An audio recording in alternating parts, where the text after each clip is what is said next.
నమస్కారం సుప్రభాత ఘంటారావానికి స్వాగతం. ముందుగా ప్రధానాంశాలు.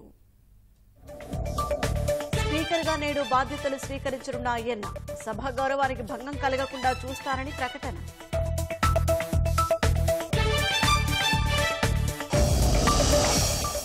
శాసన సభాపతి ఎన్నిక ప్రక్రియకు దూరంగా వైకాపా, సభా సంప్రదాయాలకు విరుద్ధమనే విమర్శలు.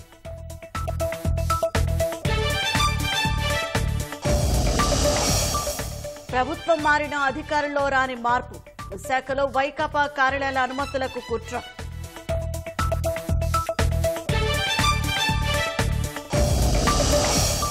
మద్యం కుంభకోణంలో వాసుదేవరెడ్డికి బిగుస్తున్న ఉచ్చు, గుంటూరు జిల్లా కుంటుపల్లిలోని ఇంట్లో పత్రాలు స్వాధీనం.